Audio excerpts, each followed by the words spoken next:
귀한 찬양 감사합니다. 2021년 새해가 시작되었습니다. 우리 새해 첫 주일을 맞이하는 우리 사랑하는 모든 믿음의 가족들에게 하나님의 은총이 임하기를 바랍니다. 2021년 한 해가 사랑하는 우리 모든 가족들에게 귀한 은혜를 통해서 한 해 동안 귀한 믿음의 열매를 맺어 나갈 수 있는 복된 한 해가 되어지기를 바랍니다. 이 하나님의 풍성한 은혜가 여러분과 여러분의 가정 그리고 우리 일터, 우리 한국사회 전체에 흘러넘쳐서 우리가 살아가는 이 땅이, 우리가 살아가고 있는 이 남은 땅이 하나님의 땅이 되어지고 하나님의 은혜가 넘치는 복된 주님의 은총이 임하기를 바랍니다. 오늘 새해 첫 주일을 맞이해서 오늘 여기서 함께 예배드리는 우리 믿음의 가족들과 또한 우리 가정에서 우리의 아이들 또 흩어져 있는 우리 자녀들 이 동일한 은혜가 임할 수 있기를 바랍니다. 특히 오늘 주일인데도 불구하고 하나님 앞에 예배드리지 못하는 우리 가족들이 있는데 그들에게도 동일한 은혜가 주어져서 이번 한 해 동안 주님과 동행하는 우리 믿음의 가족들, 우리 믿음의 자녀들, 우리 믿음의 이웃들이 되어지기를 바랍니다. 새해가 되어지면 새해 복 많이 받으십시오 라고 하는 우리의 인사를 하게 되어지는데 하나님이 주시는 복, 세상 사람들이 말하고 원하는 복이 아니라 하나님께서 말씀하시는 복을 받는 믿음의 삶들이 되어지기를 바랍니다. 이번 한 해 동안 하늘의 복이 임해서 믿음의 복이 또한 사랑의 복이 또 희망의 복이 우리 모든 가정들에 전해져서 주님의 은총 안에 임하기를 바랍니다. 2021년은 신축년이라고 이렇게 말을 하죠. 하얀 소띠에다 이렇게 말을 합니다. 세상에서는 여러 가지 말들을 붙여갖고 새해를 시작하는 인사들을 아마 여러분 보았을 것입니다. 우리 성경에는 이 사무엘상 6장에 보면 이 블레셋에서 벳세벳으로 가는 성경에 대한 이야기, 소 이야기가 있습니다. 블레셋에서 이스라엘 이 벳세메스로 가는 이 소 두 마리 이야기가 나오는데 여기에서 법궤를 싣고 가는 소에 대한 이야기가 나옵니다. 이스라엘과의 전쟁에서 이겼던 이 블레셋은 법궤를 빼앗아 가버립니다. 그런데 이 법궤를 뺏어갔던 이 블레셋 사람들과는 하나님의 징계가 임해서 이 독종 재앙이 점점 심해지게 되어집니다. 그래서 그들 무슨 결정하면 빼앗은 이 법궤를 다시 보내자. 그래서 두 마리의 소에 끄는 술에 실어서 이스라엘로 보내게 되어집니다. 이 얌소 두 마리, 이 두 마리는 우리 성경에 보면 좌로나 우로나 치우치지 않고 곧장 이스라엘 벳세메스로 갔다. 이것을 우리에게 알려줍니다. 그리고 이렇게 사명을 감당한 이후에 번제로 하나님께 드리게 되어집니다. 참으로 귀한 이 사명을 감당한 하나님의 뜻을 감당했던 소다 이렇게 말할 수가 있습니다.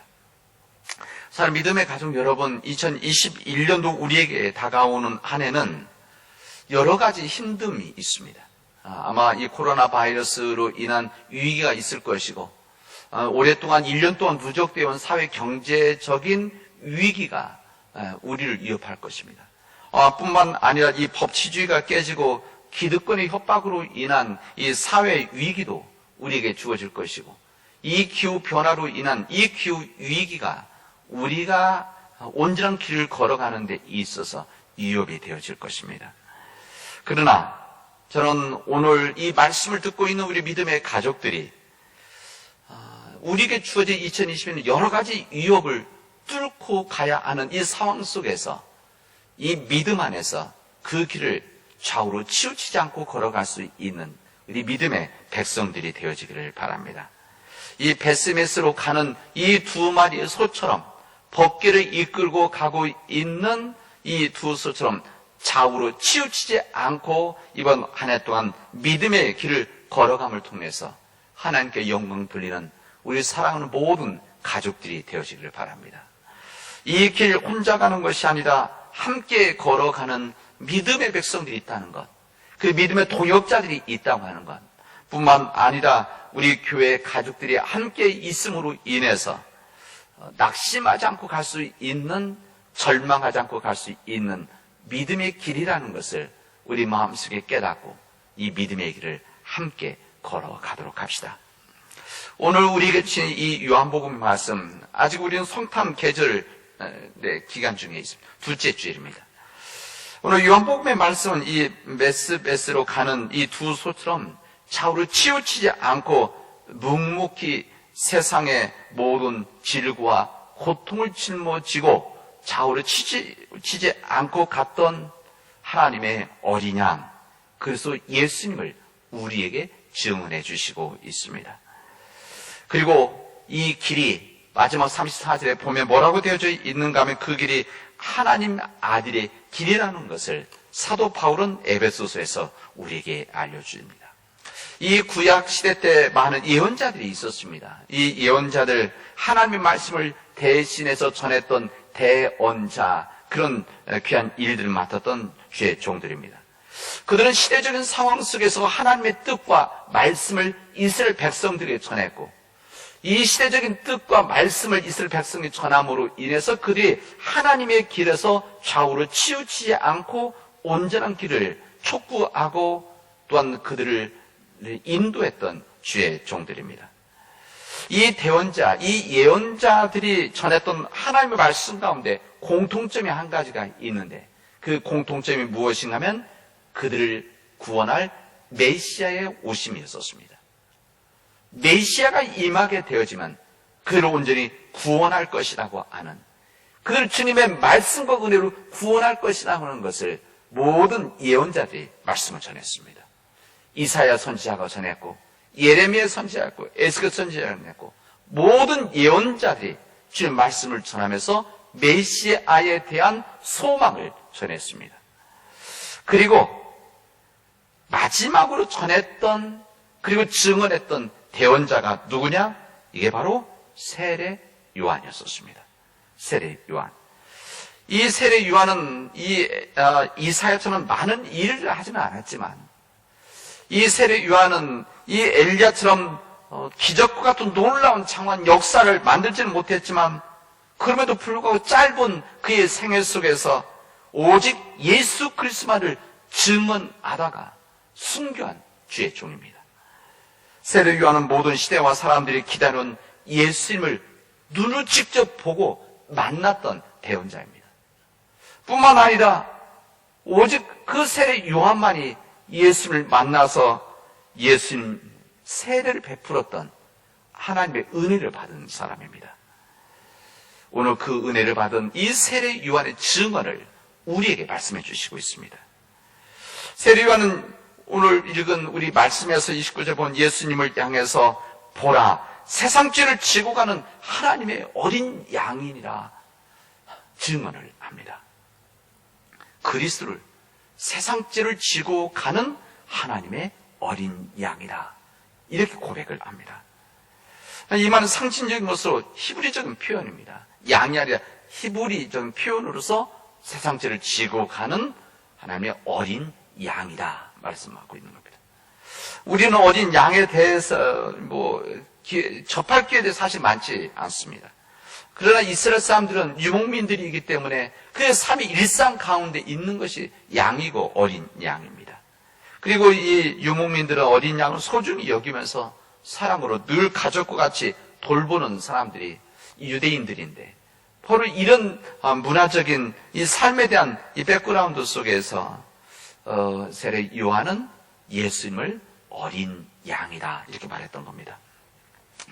아프리카 어느 지역에서는 이 부분을 이제 성경을 번역하는 과정에서 이 부분을 번역할 때 세상죄를 지고 가는 돼지 새끼다 이렇게 표현을 한대요.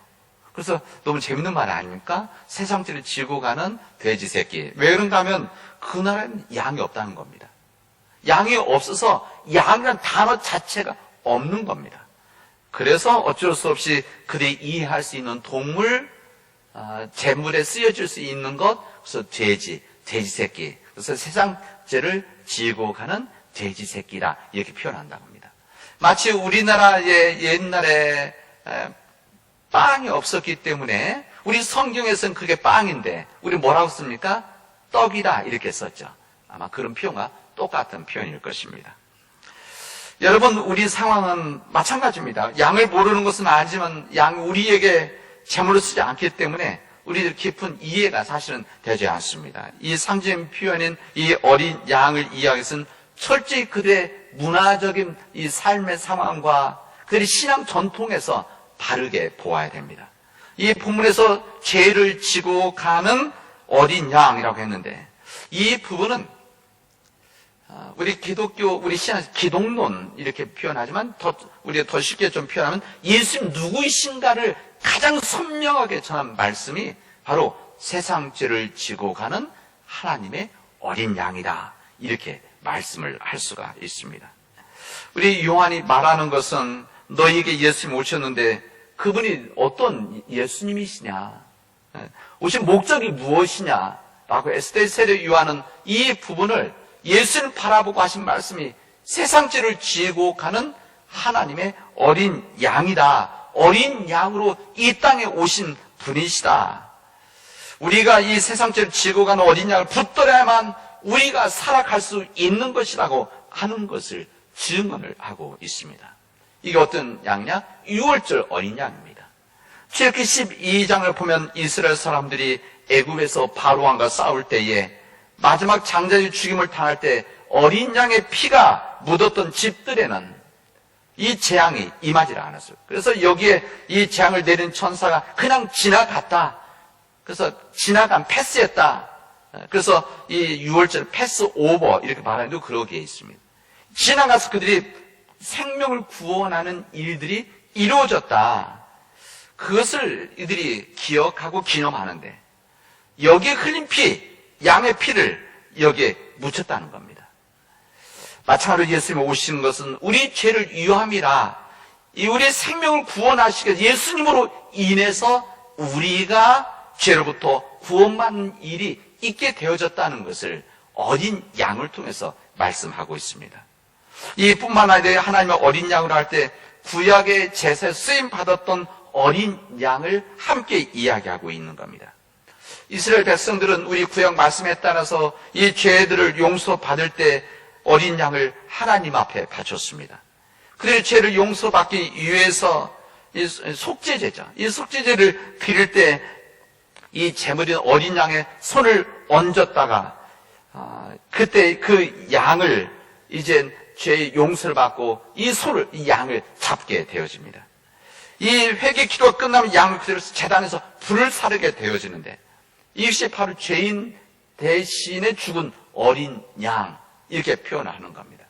그래서 우리 예수님께서 우리 위해서 죽는 것은 바로 이런 어린 양의 제물과 같은 우리 주님이시다. 우리의 죄를 위해서 우리가 구원받기 위해서 우리 하나님께서 허락해 주신 어린 양이라고 하는 것을 오늘 세례 요한 우리에게 말씀 전해 주시고 있습니다. 이런 세상 죄를 지고 가는 하나님의 어린 양, 이 본문에서는 세상 죄를 지고 가는 이렇게 되어 있는데 이 지고 가는 이 본문에서 이 원본에는 그리스어죠. 그래서 아이론 이렇게 돼요. 이 아이론이라고 하는 것은 세상 죄를 물건 지고 간다는 뜻도 있지만은 치워서 없애버린다. 또 빼앗아 버린다. 제거해 버린다. 이런 뜻도 담겨져 있습니다. 이렇게 생각하면 하나님의 어린 양이라서 세상 죄를 지고 가기도 하고 이 세상 죄를 없애기도 하고 이 세상 죄를 제거해 버리는 하나님의 어린 양이다. 이렇게 우리들이 받아들일 수 있을 것입니다. 이런 하나님의 어린 양, 우리의 죄와 우리의 허물을 위해서 돌아가시고 피를 흘리신 우리 주님이 바로 하나님의 어린 양이라고 하는 것을 우리에게 알려주시고 있습니다. 이 세례 요한은 예수님보다 6개월 먼저 태어났고 예수님보다 하나님 말씀을 일찍 전하기 시작한 하나님의 종이었었습니다. 이 세례 요한은 요단의 사람들에게 회개의 세례를 베풀었습니다. 성전에 올라가서 제물을 드릴 수 없는 어려운 사람들, 이 가난한 사람들은 이 요단 강가에 와서 이 세례 요한으로부터 물의 세례를 받고 용서함을 받았습니다. 그리고 그곳에 와서 시대를 향한 회개의 말씀을 그곳에서 들었습니다. 그래서 세례 요한의 위대한 사역과 그의 세례에 대해서 많은 사람들이 혹시 그가 메시아가 아닌가 이런 생각을 하고 그에게 질문했던 겁니다. 혹시 네가 그리스도냐? 네가 혹시 엘리야냐? 아니면 선지자냐? 라고 하는 질문을 받게 되어집니다. 이 사람들이 네가 엘리야냐? 아니면 선지자냐? 네가 그리스도냐? 이런 질문을 하는 것은 사실 그들의 마음들이 담겨져 있는 질문입니다. 무슨 이야기인가 하면 엘리야처럼 갈멜소녀 같은 큰 승리를 안겨줄 그런 그리스도냐? 아니면 모세와 같이 만나와 메추라기를 이 광야에서 한없이 줄 수 있는 또 반석 터져나온 물을 줄 수 있는 그런 승리의 위대한 그런 하나님의 종이냐? 이것을 그들은 물었던 겁니다.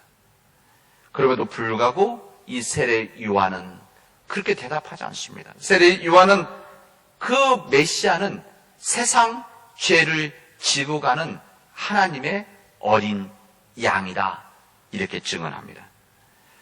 너희들에게 필요한 것은 엘리야 같은 위대한 일을 했던 그리스도, 선지자로서 그리스도, 승리자 그리스도가 아니라 어린 양으로서의 그리스도다. 이것을 전했던 것입니다. 요즘도 마찬가지 아닙니까? 이 당시와 우리 시대 별로 다르지 않습니다. 많은 사람들은 엘리야로서 그리스도를 열광을 합니다. 오늘날 갈멜산 승리하는 이 그리스도를 우리는 요구하고 있습니다. 교회에 승리가 있고 예수님의 무엇인 다 잘된다고 하는 그런 마음 속에서 메시아를 그리고 있는지도 모릅니다. 우리의 필요를 채워주십시오. 모세가 광야에서 만나 메추라기를 허락해 주었던 것처럼 반석에서 물을 허락해 주었던 것처럼 우리가 요청하는 것을 다 채워주십시오라고 하는 이런 세상적인 믿음이 우리에게 있지 않은지 돌아봐야 됩니다. 취직시켜주는 우리 그리스도, 세상의 성공을, 경제적인 부를 이루게 해주는 이 그리스도, 내가 원하는 것을, 모든 것을 허락해주는 그리스도, 5만 원짜리 돈 뭉치 깔려 죽게 만드는 그리스도를 이 세상은, 아니 우리 믿는 사람도 원하고 있는지는 모릅니다. 그러한 세례 요한은 뭐라고 말씀하시면 우리 죄를 대속해 주시기 위해서 용서해 주시기 위해서 죽으신, 십자가에서 죽으신 예수 그리스도를 보아야 된다는 것을 우리의 복음서를 통해서 우리에게 알려주시고 전해주시고 있습니다. 이 세례 요한은 이 세상 구원할, 죽음으로써 구원할, 피를 흘려서 구원할 예수 그리스도, 이 요한의 세례를 받으러 오신 예수님을 바라보면서 그가 영감으로 받았던 믿음의 고백입니다. 오늘 읽은 에베소 말씀, 이 사도 바울은 이 오늘 하나님의 말씀에서 하나님의 어린 양을 통한 이 구원이라는 것이 단순히 유대인들만을 위한 구원이 아니라 온 세상 사람 죄를 위한 죽음이었다는 것을 우리들에게 전하고 있습니다. 이 세례요한은 오늘 우리 길게 설명하지만 이 비밀의 경륜, 그렇게 표현하죠. 비밀의 경륜, 은혜의 경륜, 이렇게 많은 내용이 무엇인가 하면 예수 그리스도의 어린 양으로 오신 이 예수의 죽음이 단순히 유대인들을 위한 죽음이 아니라 이방인들을 위한 죽음이었다. 이방인들을 포함한 세상 모든 사람들을 위한 죽음이었다고 하는 것을 우리에게 증언해주고 있습니다. 예수 그리스도를 믿는 자 모두는 예수 그리스도 안에서 함께 상속자가 되어지는 것이고 함께 지체가 되어지는 것이고 함께 약속에 참여하는 자가 되어지는 비밀의 이 경륜이 바로 우리에게 주어졌다고 하는 것을 이 사도 바울은 우리에게 고백하고 있습니다. 이 놀라운 말씀은 여기에 마지막 한 말씀을 더합니다. 무슨 이야기를 하는 겁니까? 이 놀라운 비밀의 경륜, 은혜의 경륜은 교회로 말미암아서 전해지고 이루어졌다는 것을 오늘 본문은 우리에게 말합니다. 오늘 본문 그대로만 교회로 말미암아서 이 역사가 이루어졌다는 것을 우리에게 증언합니다. 이 모든 일들은 우리 주 예수 그리스도 안에서 예정하신 뜻이고 교회로 말미암아서 세상의 하나님의 모든 지혜를 알게 하려는 것이라고 하는 것을 우리에게 우리에게 오늘 증언하십니다. 오늘은 새해 첫 주일입니다. 올해도 여러 가지 상황이 우리를 힘들게 할 것입니다. 그러나 이 모든 상황이 우리에게 주어져 있을지라도 주님의 몸이신 교회에 함께 살아가야 되는 우리 믿음의 길이 우리 앞에 놓여져 있습니다. 우리는 교회를 떠나서 살지를 못합니다. 그래서 우리는 교회가 무엇이고, 교회가 어떤 우리의 본질이 무엇이고, 우리의 교회를 통해서 이루어지는 하나님의 나라의 역사를 우리가 질문해야 될 지금 중요한 시기가 바로 우리의 시간이라고 할 수가 있습니다. 세례 요한은 교회 몸 그리스도 예수를 세상죄를 지고 가는 하나님의 어린 양, 이렇게 말을 했습니다. 그렇게 고백했습니다. 이것을 다르게 표현한다면 지금 우리 시대 속에서 주님의 교회를 섬기고 있는 우리를 통해서 말씀한다면 우리는 이렇게 표현합니다. 세상죄를 지고 가는 하나님의 교회, 이렇게 표현합니다.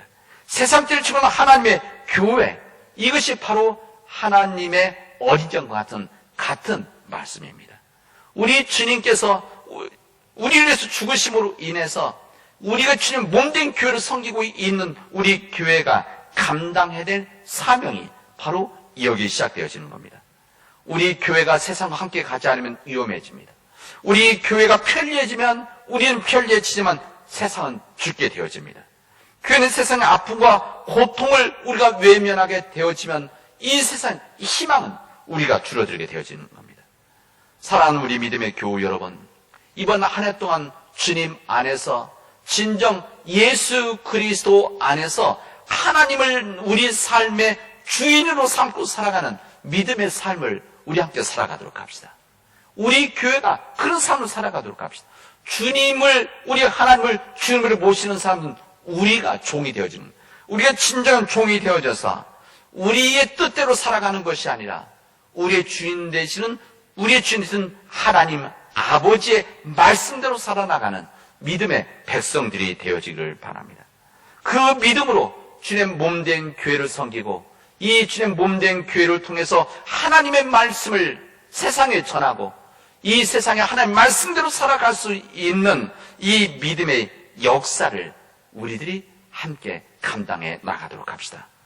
어둠 속에 있는 지금 우리의 세상, 희망이 없어 절망 속에 있는 우리의 세상, 브레이크 없이 달려가고 있는 우리의 세상, 이 세상을 구원하는 섬김의 삶들이 우리 하나님 믿는 우리 믿음의 백성들 안에서, 우리 믿음 백성들 공동체로 모이는 우리 교회를 통해서 하나님의 나라를 이 땅에 만들어 나가는 이 귀한 사명을 우리 함께 감당해 나가도록 합시다.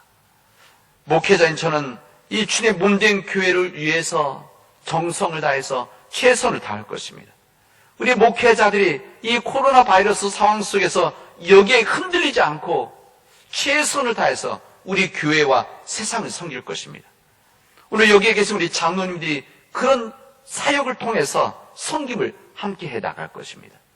이제 사랑하는 우리 모든 교우 여러분, 우리 오늘 함께 교회 모이지는 못했지만 우리 또 하나의 교회는 우리 가정에서 예배드리는 우리 모든 교우들이 우리 교회의 본질을 찾아서 세상 죄를 지고 가는 하나님의 교회로서 이 믿음의 역사를 함께 감당해 나가도록 합시다.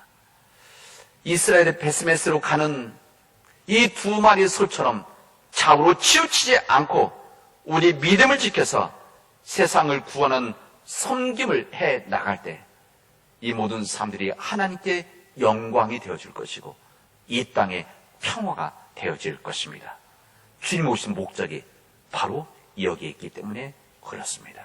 하나님께서 도와주실 것입니다. 기도합시다. 은혜가 풍성하신 하나님 감사합니다. 하나님, 우리가 이번 1년 동안 세상죄를 지고 가는 하나님의 교회가 되어져서 주님 앞에 드려지기를 진심으로 원합니다. 우리 교회 한 사람 한 사람이 교회인데, 우리 한 가정이 교회인데, 주님, 이번 한 해 동안 하나님 말씀으로 살아가게 하시고 이 세상이 절망이고 어둠이라고 하지만 주님 그 가운데 빛을 발하는 희망을 만들어 나가는 평화의 일꾼들이 되어질 수 있도록 인도하여 주시옵소서. 하나님, 우리 힘으로는 감당할 수 없기에 주님께 의지하고 간구하오니 하나님께서 도와주시옵소서. 이 모든 말씀을 예수님의 이름으로 기도합니다. 아멘.